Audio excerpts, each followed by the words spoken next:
ese momento, digamos, el que tenía la competición era Horacio Steven. Y yo estaba trabajando en ingeniería, yo tenía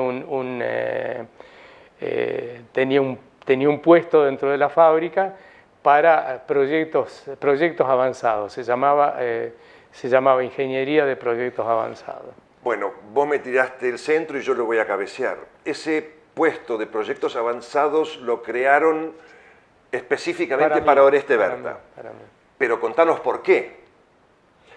¿Qué había pasado con tu sueldo de los 2 años anteriores?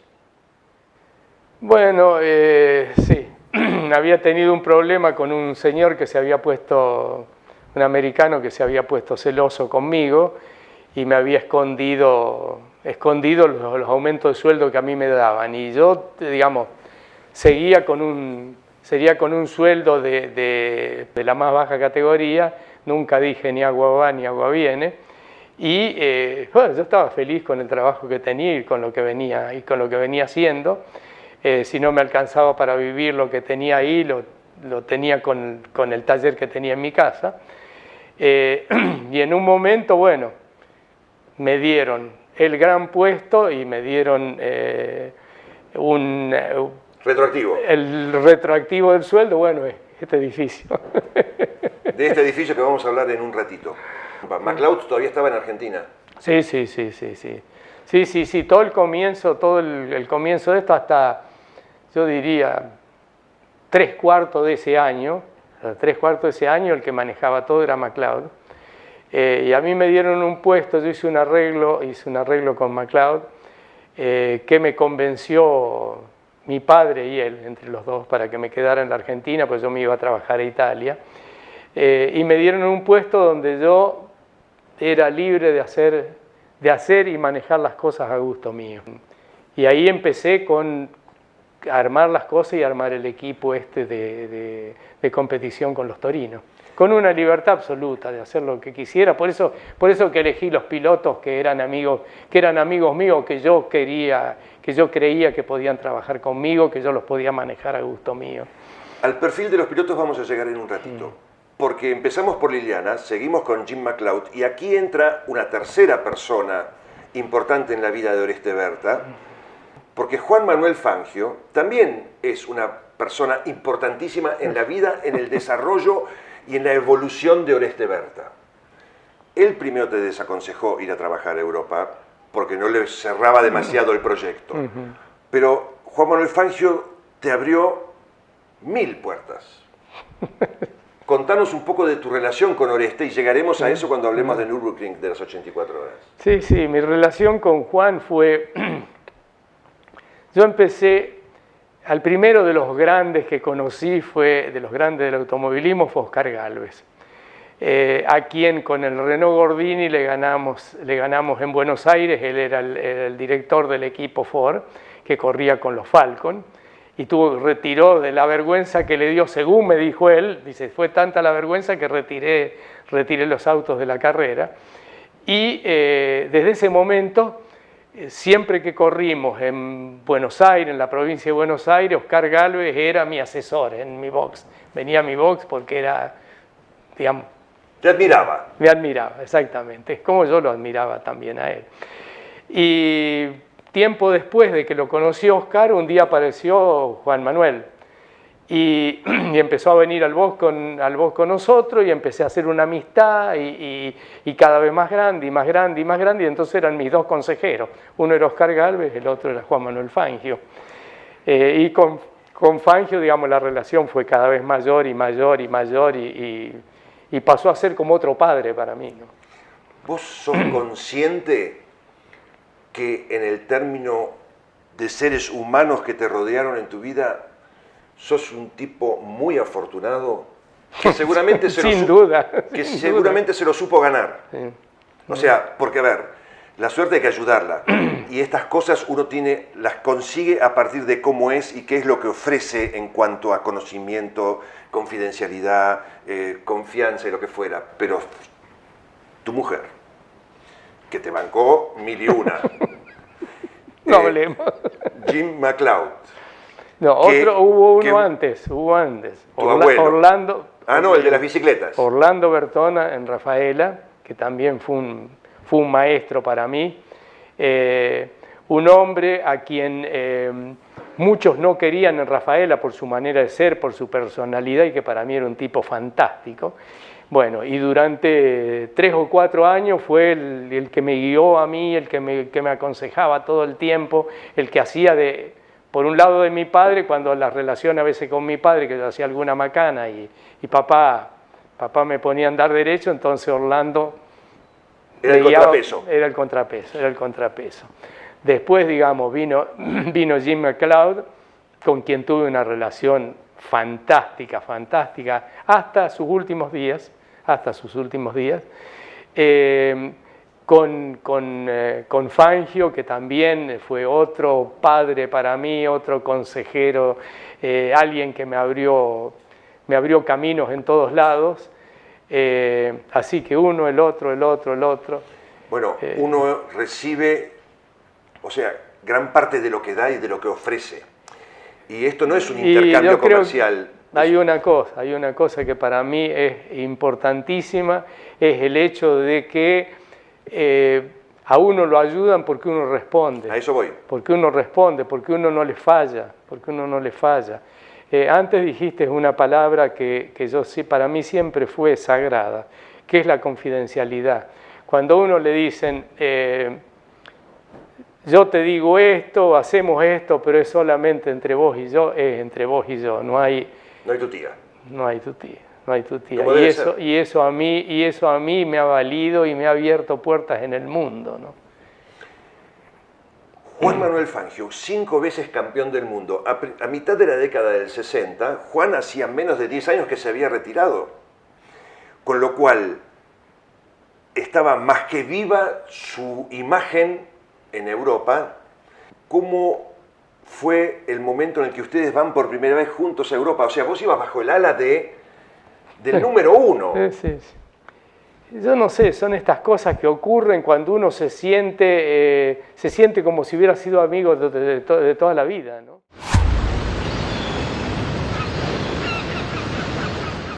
En las carreras cada segundo cuenta. Por eso los mejores autos del mundo confían en Shelby Power. Y en tu día a día, donde cada kilómetro cuenta, vos también podés confiar en el mismo combustible, que limpia el 100% de las partes críticas del motor desde el primer tanque. Más potencia y aceleración en la pista de carreras y en la de todos los días. Shelby Power, tu auto y vos al 100. Somos Pradecon, industria y distribuidora siderúrgica mayorista. Fabricamos y distribuimos acero argentino de la mejor calidad para todo el país. Perfiles estructurales y para construcción en seco, corte, planchado y flejado de bobinas, chapa U45 y pilotes de hierro. En Pradecon le damos vida al acero. Para reparaciones de motores Cummins en Argentina, Cum Motors en Pergamino, Ruta 8, kilómetro 224.500. Teléfono 02477 43 32 86. Email cummotors@cummotors.com. Las herramientas Luxtoff te brindan soluciones para tu hogar, rendimiento para tu taller, calidad para tu jardín. Herramientas Luxtoff, potencia tus proyectos. Continuamos de la mano de Cables Centurión, 60 años conectando ideas, energizando proyectos, amplio stock y entrega en todo el país. Te digo el contacto ventas@plasticocenturion.com.ar. Juan Manuel Fangio, 5 veces campeón del mundo. A mitad de la década del 60, Juan hacía menos de 10 años que se había retirado. Con lo cual, estaba más que viva su imagen en Europa. ¿Cómo fue el momento en el que ustedes van por primera vez juntos a Europa? O sea, vos ibas bajo el ala del número 1. Sí. Yo no sé, son estas cosas que ocurren cuando uno se siente como si hubiera sido amigo de toda la vida, ¿no? Enseguida empezamos a ser como padre e hijo, que es algo que estaba hablando con Cacho Fangio, justamente hace poquito tiempo cuando estuvo Cacho acá, que empezamos a hablar de historias y de las historias de él y su padre, ¿no? Que fue una relación muy difícil siempre. Siempre. Con Cacho hablábamos ahora y me dijo, yo dice, recién me di cuenta de cómo fue y por qué ocurrieron muchas cosas, cuando poco tiempo antes que mi padre muriera, de una conversación que tuvimos, me dijo. Algo que a mí siempre me dio una pena tremenda, digamos, ser amigo de los dos y que entre ellos no anduvieran juntos, ¿no?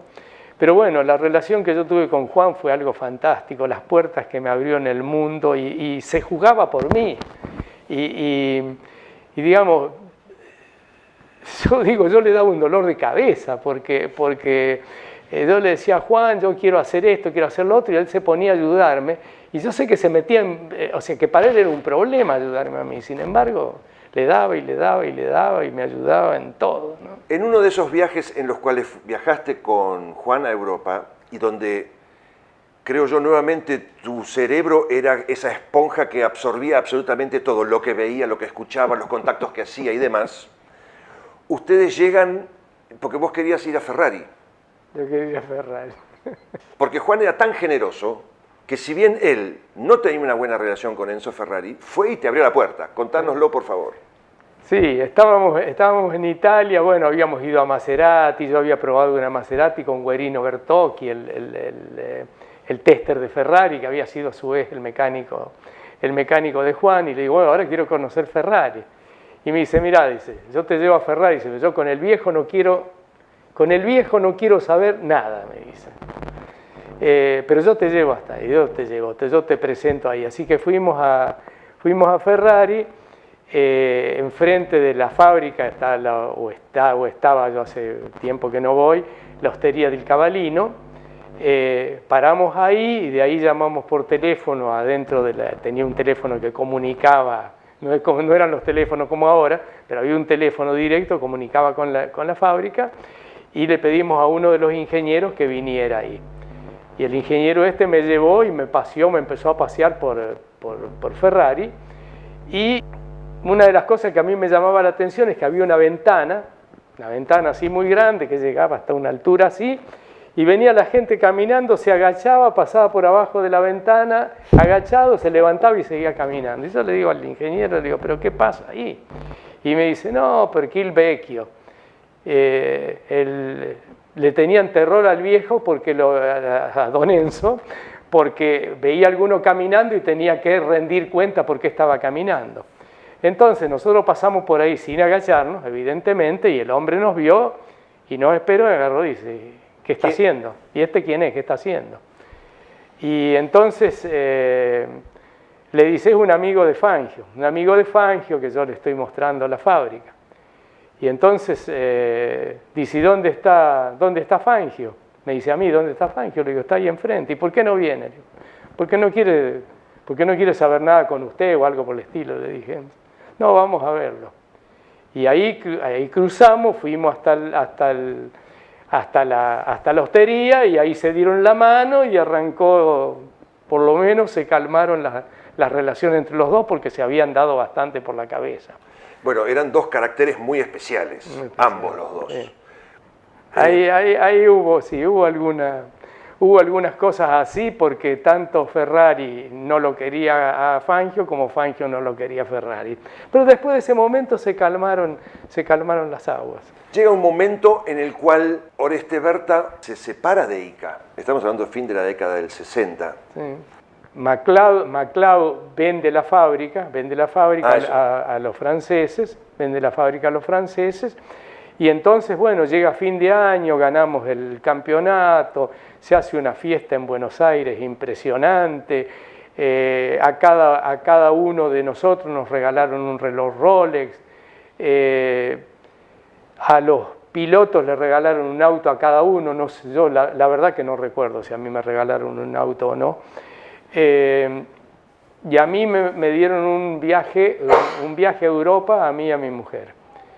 Y nos fuimos a Europa, era el rally de Monte Carlo.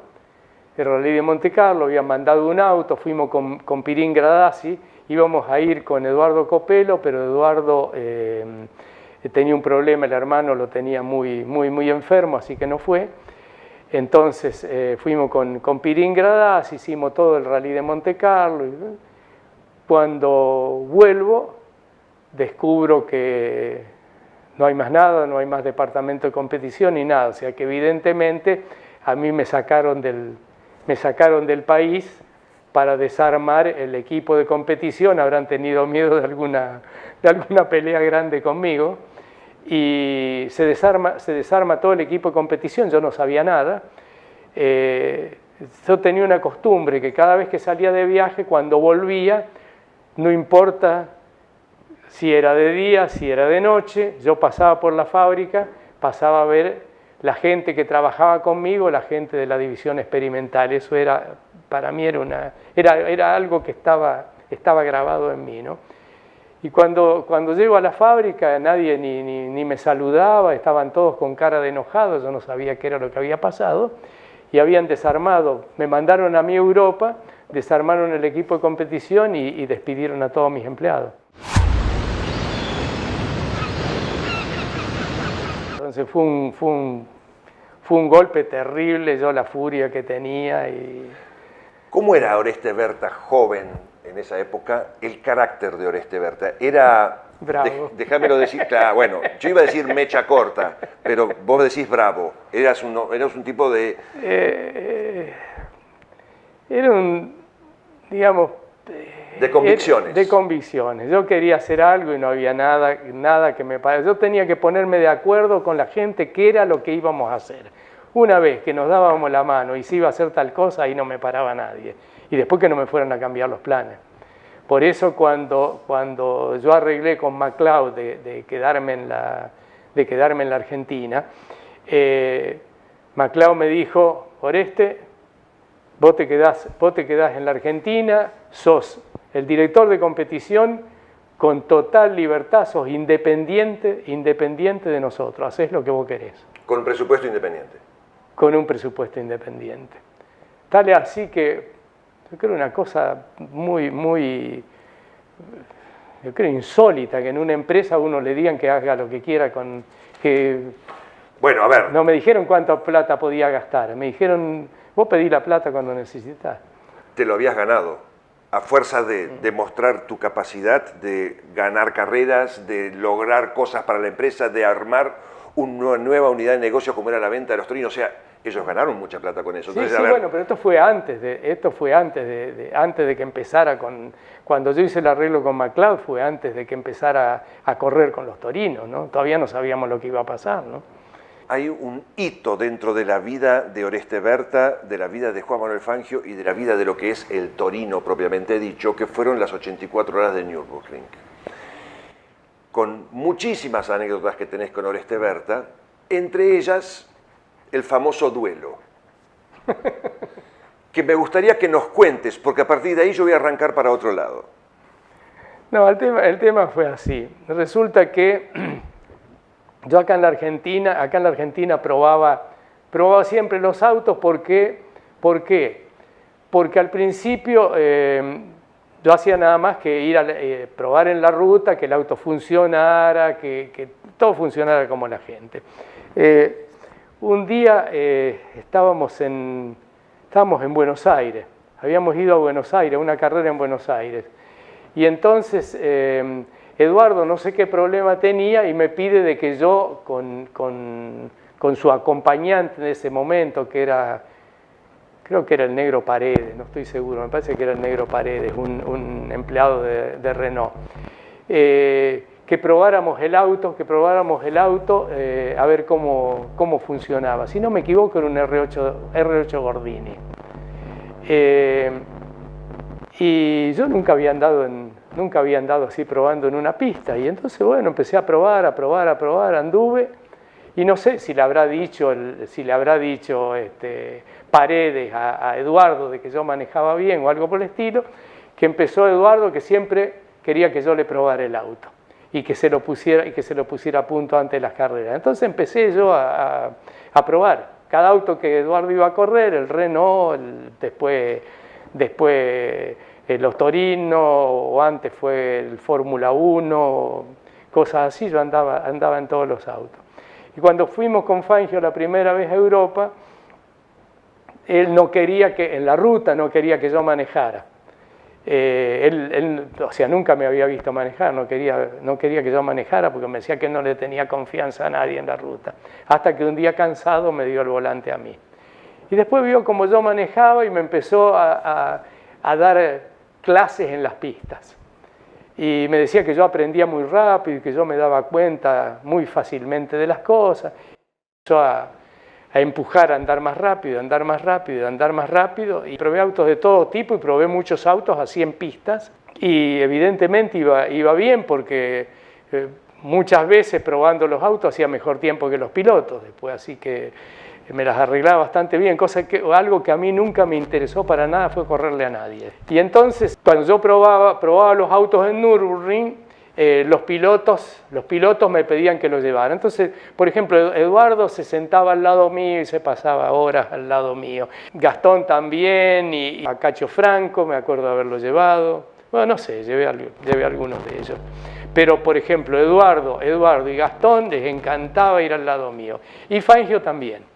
Entonces yo probaba, Juan se subía, se ataba el cinturón, se ponía ahí, después agarraba y me decía qué le veía al auto que quería que yo mejorara y qué errores me veía a mí que quería que yo los mejorara.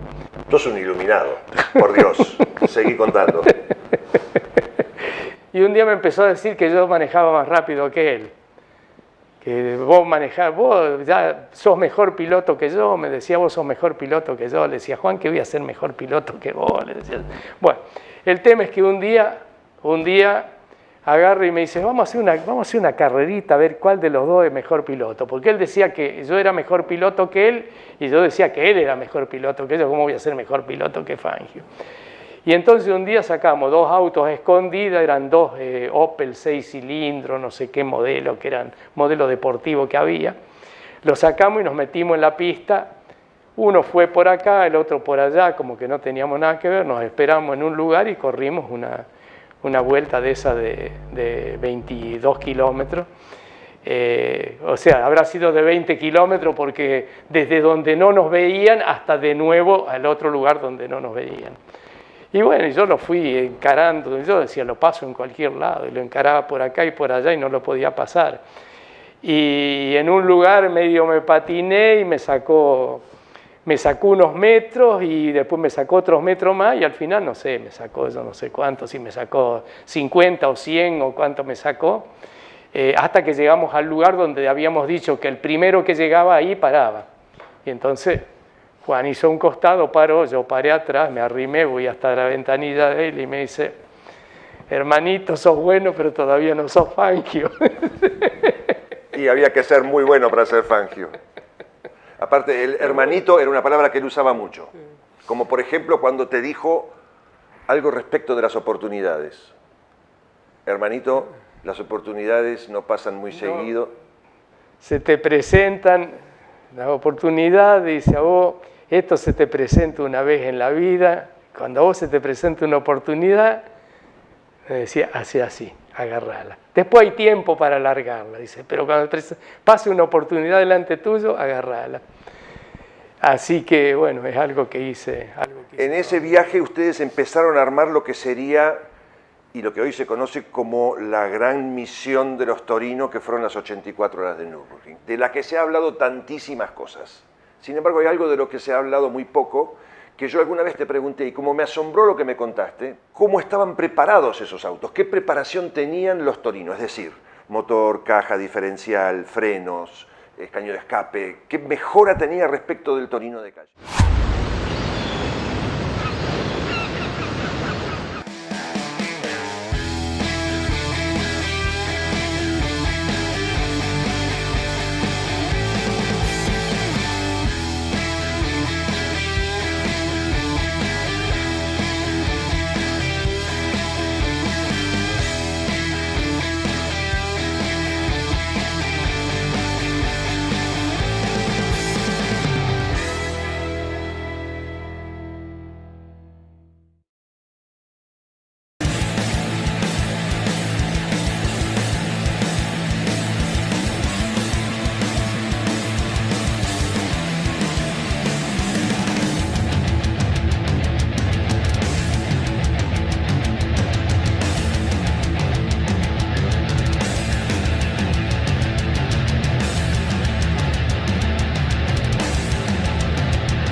Si hay algo que nos gusta a los fierreros es la adrenalina y nada nos da tanta potencia y aceleración como Shell V-Power, el combustible oficial de la ACTC. Probala y empezá vos también a disfrutar tu auto al 100. No, era un Torino, era prácticamente un turismo de carretera, o sea, tenía toda la suspensión, los frenos de un turismo de carretera, la caja de un turismo de carretera, un motor con 200, yo no me acuerdo exactamente, pero del orden de 260, 270 caballos, que era lo que tenía un turismo de carretera. O sea, picante. Sí, era un auto con una preparación importante. Alguien dijo por ahí que era una carrera de regularidad, no, para nada. Donde había que andar rápido, digamos. Sin duda alguna. En esa carrera no corriste, pero probando, sí, probando, sí, te pegaste un golpe serio. Sí. Y también hay una anécdota con Juan ahí que quiero que nos cuentes, respecto de el error, entre comillas, que cometió Oreste Berta cuando se pegó ese golpe tan fuerte en el Nürburgring. Claro, yo salí a probar un auto que se había accidentado, había sido reparado. Salí a probarlo, doy una vuelta. Cuando salí a probar me había olvidado mi casco en la habitación del hotel, que estaba a 200 metros de ahí. Salí con el casco de Di Palma. Di la vuelta, paré, el auto no me gustaba cómo iba, tampoco tenía mi casco, así que mandé a buscar mi casco, me puse mi casco, me ajusté bien los cinturones, estaba bastante inquieto con las cosas que hacía, con algunos movimientos, algo raro que hacía el auto. Y salí de los boxes, hice los primeros kilómetros de la pista y en un lugar seguí de largo, pegué contra un montículo de tierra, había todo un borde de tierra así. Yo creí que el auto iba a parar contra el montículo de tierra, el montículo se abrió y pasé para el otro lado y caí en un barranco, no sé si haciendo así, no sé si volqué o si hacía así, el auto esquivaba los enormes pinos de la Selva Negra, no le pega nada, pero el auto quedó destruido allá abajo del precipicio del barranco Bueno, y me volví a los boxes caminando, gracias a Dios estaba enterito. Volví a los boxes caminando, le dije a Juan que me había ido afuera, que había cometido un error, que me había ido afuera y fuimos enganchados. Me acuerdo que Juan tenía un Mercedes deportivo fantástico y subí yo en el Mercedes, fui manejando, porque siempre que íbamos juntos, él le gustaba sentarse al lado y que manejara yo. Fuimos hasta ahí, paramos, yo me bajé con la gente, llevamos una grúa y todo para enganchar el auto allá abajo y traerlo arriba hasta la ruta. Trajimos el auto, todo, y bueno, Juan me preguntaba qué era lo que había pasado, y le dije, ¿qué es eso? Entré demasiado rápido, no sé. Le digo, ¿qué me pasó? No sé, yo sé que pasé de largo, es todo lo que sé, le erré en algo. Y una vez que juntamos el auto y todo, se enganchó en el camión y salieron los mecánicos y todos se fueron, entonces me dice, vení para acá. Me dice, ¿y esta marca en el camino? Y se había roto una rueda y estaba la marca de aluminio en el camino que iba derecho para eso. Y él se había quedado mirando porque se ve que le había quedado en la cabeza que no había sido un error mío. Yo estaba convencido que había sido yo, ¿no? Las 84 horas formaron un crisol de personalidades, egos seguramente, capacidades, eran todos número uno. ¿Cómo se mete todo eso adentro de la coctelera? Se hace así y se logra que durante un tiempo prolongado de tiempo esas personalidades puedan convivir sin fricciones importantes, los mecánicos puedan aprender a convivir sin fricciones importantes y que todo eso se conjugue en un equipo que finalmente saca adelante una carrera complicada. Yo creo que, digamos, primero, ¿cómo se hizo? ¿Cómo se formó todo esto? Bueno, las ideas eran de Juan. Él era el iluminado que decía, esto hagámoslo así, así. Cuando él proponía algo, era tan claro en sus proposiciones. Uno veía las cosas como decía, tiene razón, no hay duda, ¿no? Entonces se buscó una cantidad de pilotos, yo no recuerdo cuántos pilotos era, pero se buscó una lista muy grande. Y ahí se empezó a sacar uno por una cosa, otro por la otra, para decir, tenemos que armar un equipo de pilotos que puedan convivir entre ellos, que haya pilotos que sean mecánicos, que tengan conocimientos de mecánica, evidentemente tienen que ser todos pilotos que anden rápido, que sepan más o menos cuidar el auto, buscando las personalidades y esas cosas. Y se fue achicando la lista. Y finalmente yo propuse, me acuerdo perfectamente que propuse 15 pilotos. No me acuerdo quiénes eran los 15 pilotos, pero propuse 15 pilotos. Carlos Lobosco puso otra lista, yo no sé si Juan también hacía algo así, y después de eso se hizo una reunión final donde quedaron los 10 pilotos que fueron a la carrera. ¿Quién y cómo decidió que fuera Cacho Fangio? Yo. Contame la historia. O sea, porque hablamos hace un rato hablamos de la relación de Juan con Cacho. Claro, ahí pasó una cosa. Yo tenía una relación, una fantástica relación con Juan, y también con Cacho tenía una muy buena relación. Y Cacho cumplía con un montón de las cosas que nosotros necesitábamos. Entonces era uno de los pilotos que uno decía es un piloto importante para correr ahí. Y Juan no quería saber nada porque decía, yo no voy a poner a mi hijo. Y entonces, bueno, yo me puse medio serio con el asunto y lo empujé para que... Pero el único problema que tenía Juan reconocía todo esto, pero decía, yo no puedo poner a mi hijo en el equipo, es mi hijo. Yo decía, Juan, no importa, soy yo el que te obligo a ponerlo. Y así... De las 84 horas en general no vamos a hablar, porque si no me voy a quedar hasta pasado mañana contigo, y yo me quedaría, pero no quiero abusar de tu gentileza. Y yo estaba tan cansado que hay muchas cosas que ni me acuerdo que pasaron. Pero sin embargo fue una buena carrera, más allá de que llegó un solo auto, fue una muy buena carrera, con muchísimas alternativas que la gente conoce porque se han contado 1000 veces. Sin embargo hay una que yo, que estoy en el automovilismo deportivo hace 40 años, no sabía, y tiene que ver con el famoso Ford Capri número 7. Que venía peleando con ustedes la carrera ahí, palo y palo, cabeza a cabeza, pero el auto venía herido. Oreste Berta, siga contándonos la historia.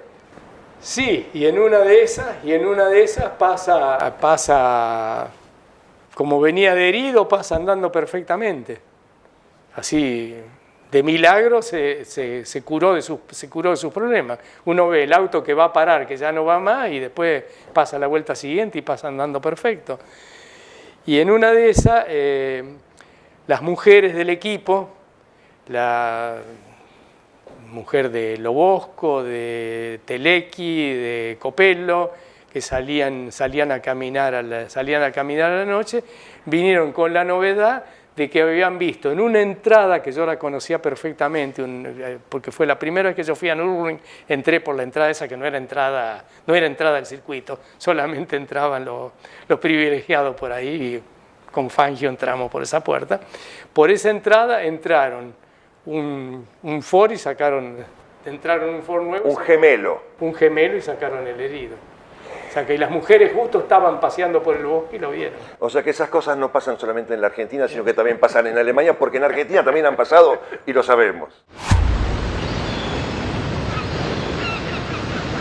Oreste, quiero dejar un poco las 84 horas, insisto, es tan conocida la historia de las 84 horas, pero es tan importante para mí hablar contigo. Contame del Mercedes C111, la pista en la que lo probaron, y nuevamente Oreste Berta como tester.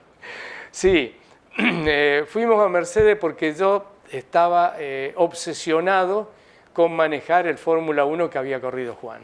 Era una obsesión que tenía. Entonces, fuimos un año a Mercedes, me presentó a todos los ingenieros de Mercedes y al capo de Uhlenhaut, que era el capo de Mercedes, y no había ningún Mercedes de los que había corrido Juan que estuviera en condiciones de rodar. W196 hablamos. Sí. ¿Carenado o no carenado? Carenado o no carenado. No había ninguno que estuviera, estaban los del museo, en el museo estaban los que no iban, los que no estaban en condiciones de rodar, y los que estaban en condiciones de rodar haciendo una exhibición en algún lugar del mundo. Entonces, no hay auto para que pruebe. Agarraron algún auto que había por ahí y me dieron algo para probar. Vamos otra vez y de nuevo la misma historia y me quedo sin probar. Y después de la carrera de Nürburgring, después de las 84 horas, pasamos por Mercedes. Y entonces de nuevo, para que me suban los autos, y de nuevo no hay ninguno de los autos que anduviera. Yo estaba Stirling Moss haciendo una prueba en Inglaterra, creo, una cosa así. Y entonces vemos el C111, que era un auto sport bajito así, con puertas ala de gaviota. Y entonces Fangio le dijo al capo de Mercedes en ese momento que quería que yo manejara el auto. Y el auto estaba para ir al salón del automóvil, creo que de Frankfurt o de París, uno de los dos. Sí, uno de los salones del automóvil. Y entonces dice, bueno, dice, porque Fangio le decía a los dice el ingeniero era yo. Yo quiero que el ingeniero quiere probar el C111. Así que bueno, traen uno a la pista, viene este hombre que había corrido acá, que tuvo un accidente en La Falda con un Mercedes en un gran premio, que se mató el acompañante, no me acuerdo cómo se llamaba, era uno de los ingenieros de Mercedes. Y entonces viene el hombre con el auto, me dice, siéntese al lado mío, y me llevó a dar unas vueltas en la pista, me enseñó cómo era el manejo del auto, y me dijo que tuviera el máximo cuidado porque el auto al otro día iba al salón del automóvil, o a los 2 días iba al salón del automóvil, algo así. Y bueno, yo me subí y me dice, Juan, llévame, se sienta al lado mío y salimos. Y bueno, yo me decía que me subiera en el peralte de Nürburgring, de Mercedes, que así hasta que una pared. Y yo venía en la parte esta y cuando uno dobla ahí, no sé a qué velocidad, pero pongámosle a 160 kilómetros, lo que haya doblado en ese lugar, a donde yo me haya animado, la cabeza le hace así para abajo y uno realmente ve nublado. Es muy complicado. Y Juan me decía que me subiera al peralte, y yo le decía que estaba loco. Y yo lo aceleraba en la recta, pero además el auto era para el salón del automóvil. Cualquier rayita, cualquier cosa que hacíamos. Y después de 2 o 3 vueltas, que me insistían que me subiera en el peralte, yo me bajé y le digo, subite vos. Y subimos así, vino la primera vuelta, hizo así, subió por el peralte y quedamos los dos que no sabíamos ni quiénes éramos, porque entró muy rápido subiendo ahí al peralte. Y después cuando paré yo le dije, Juan, le digo, yo no veía nada, me dice, yo tampoco, dice, pero total va solo. La tenía clara, sin duda alguna. La tenía clara. Y después me dijeron los ingenieros de Mercedes, dice, nadie ha subido ahí la primera, subir, venir y dar una vuelta y subirse. La gente empieza a dar vuelta, un poquito más arriba, empieza a poner una rueda ahí, después otro poco más, hasta que finalmente uno lo pone al auto sobre la pared. Pero bueno, la verdad la sensación es terrible. Perdían la sensación, porque ¿qué pasa? Por la inercia se corre toda la sangre que está en el cerebro. A los pies. Sí, es muy complicado. Pensar con los zapatos. Es muy complicado. Quiero seguir avanzando en la historia y llegamos a un momento que creo que es una bisagra en la vida de Oreste Berta, y llega el momento en que nace la famosa historia del Berta LR, tanto en el Sport prototipo, como lo que después fue el proyecto de Fórmula 1. ¿Cómo fue el proyecto del LR? Por ejemplo, una pregunta que me cae es, ¿tuviste poco tiempo para llevarlo a cabo? ¿Hubiera sido más prudente tomarse un año? No, el tema fue así. La primera etapa, que fue hacer el auto usando un motor Cosworth, diseñamos el auto y lo fabricamos en 3 meses. Y fuimos a correr y peleamos la punta de la carrera de Buenos Aires, la carrera por el campeonato del mundo, ¿no? ¿Piloto? Bueno, ¿Carlos Marinkovic era uno? Y Luis Di Palma.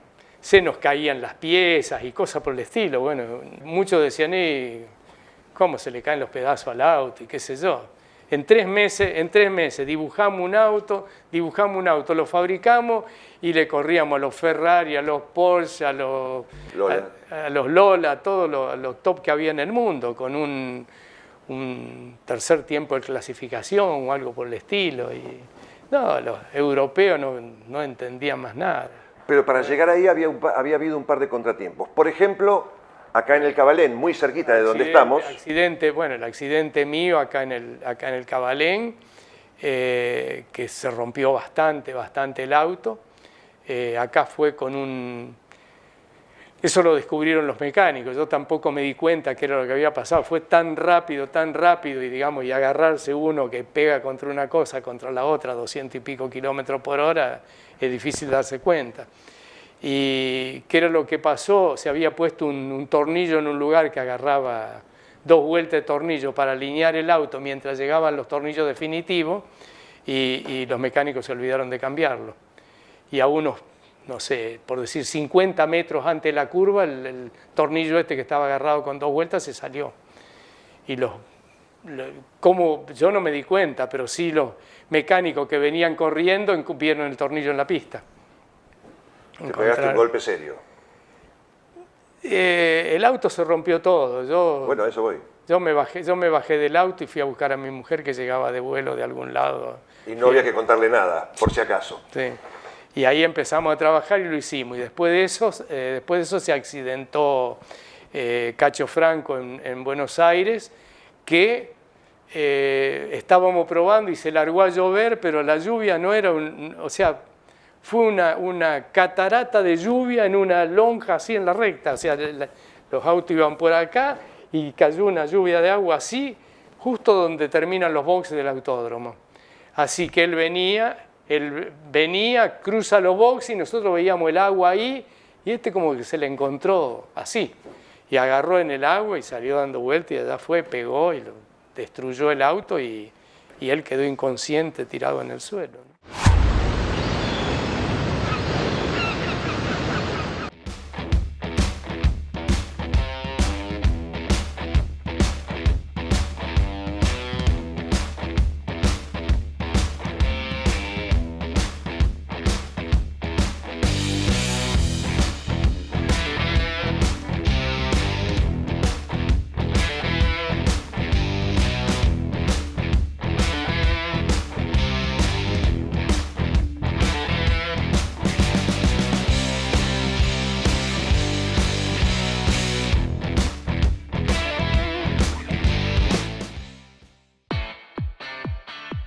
Somos ZMG Argentina, distribuidor oficial de equipos Liu Gong, con 18 años de trayectoria en Argentina.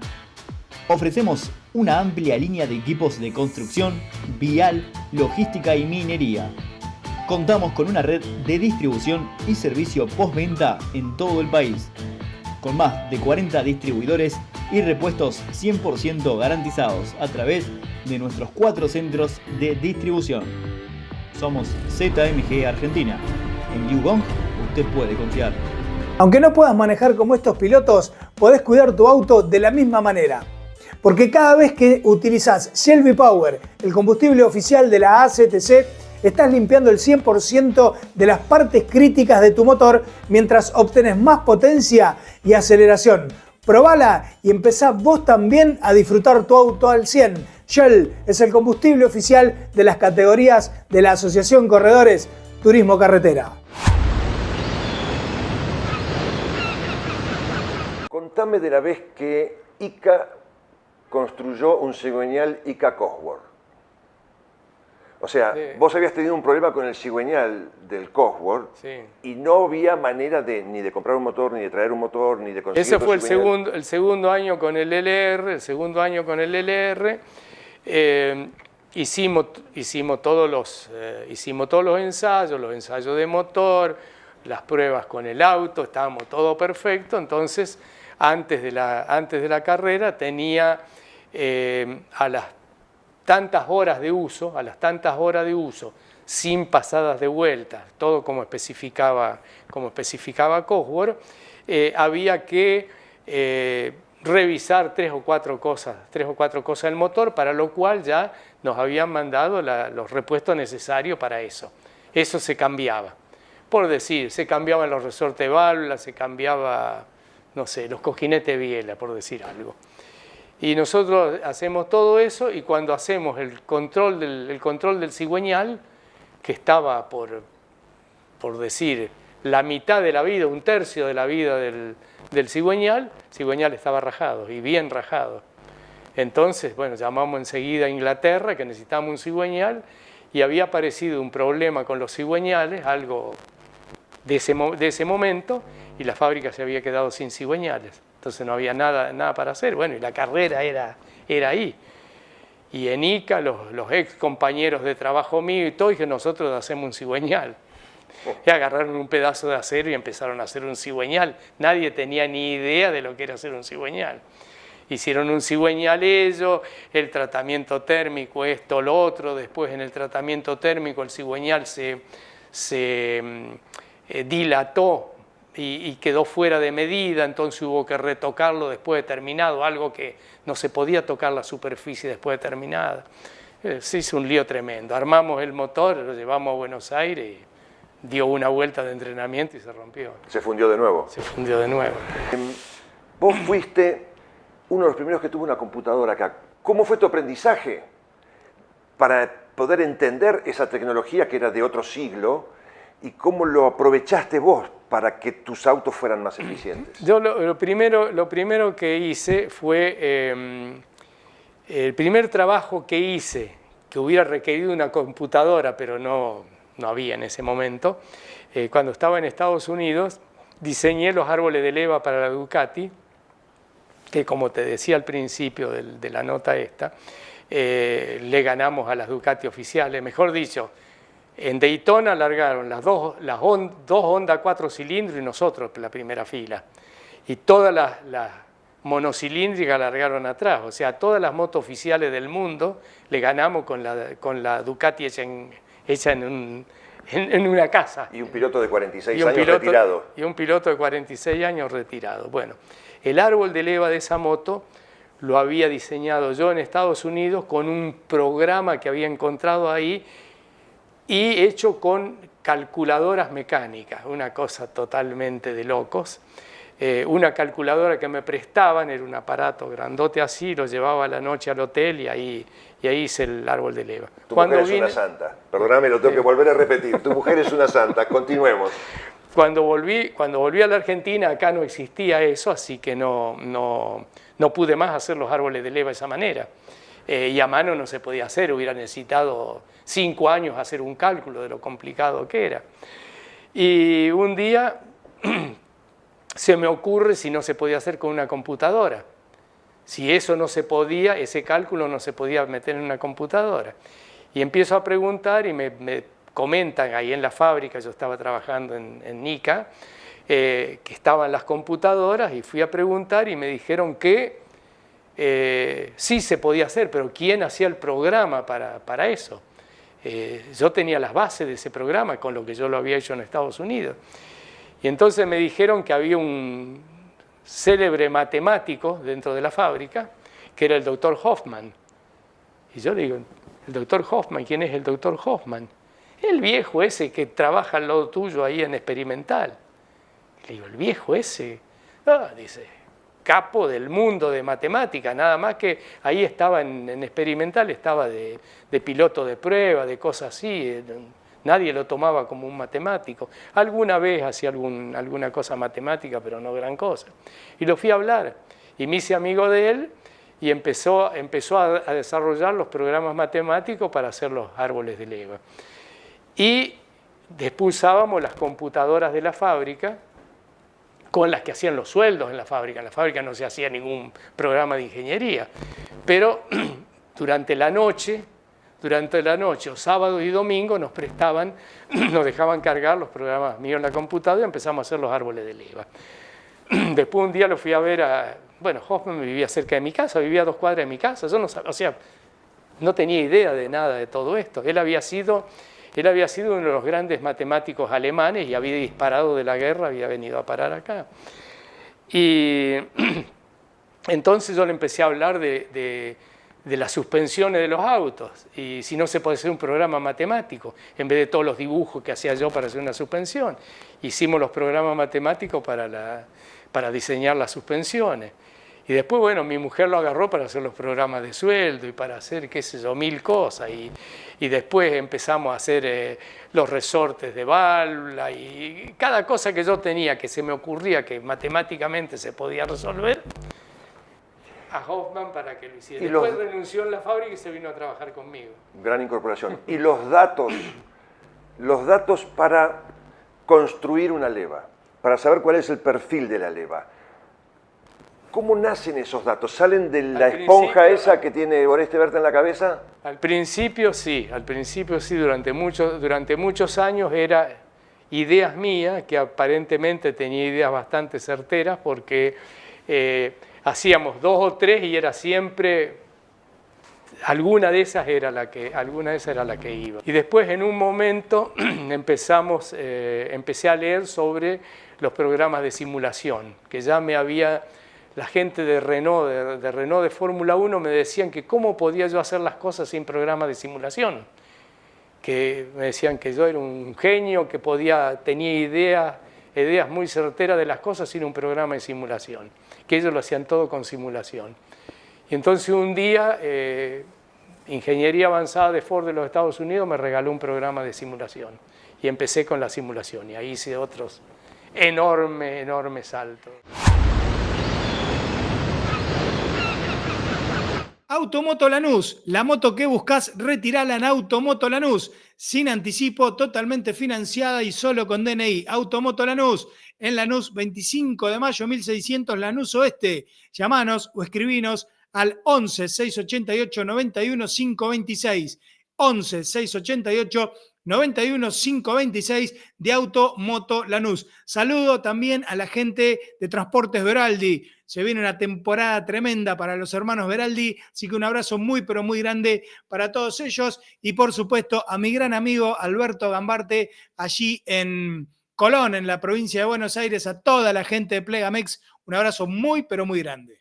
Mecánica Sancoccia, inyección electrónica, reparación de módulos electrónicos, ecumotor y reprogramaciones, diagnósticos completos para detectar fallos, autos, camionetas, utilitarios, camiones, diésel y nafta, suspensiones, lubricación y mecánica en general. Mecánica Sancoccia. Nos ubicamos en 25 de mayo, esquina Mitre, Zavalla, Santa Fe. Teléfono 341 54 95 896. Comunicate por mail a lucaszavalla2015@gmail.com. Bueno, ahora tenemos que saludar a Las Acacias Gourmet Argentino en Miami, los primeros en crear más de 25 variedades de milanesas, 10 años de calidad en carnes y gastronomía argentina. Ubicados en El Doral, a 5 minutos del aeropuerto, del Dolphin Mall y el nuevo estadio del Inter. ¿Querés comenzar con tu proyecto en Miami? ¿Querés vivir en Miami? Las Acacias Gourmet Argentino, un negocio con 10 años de trayectoria, te da la posibilidad de tener una franquicia en Miami. Acá tenés los números, conectate ya y empezá con tu propio proyecto en Estados Unidos.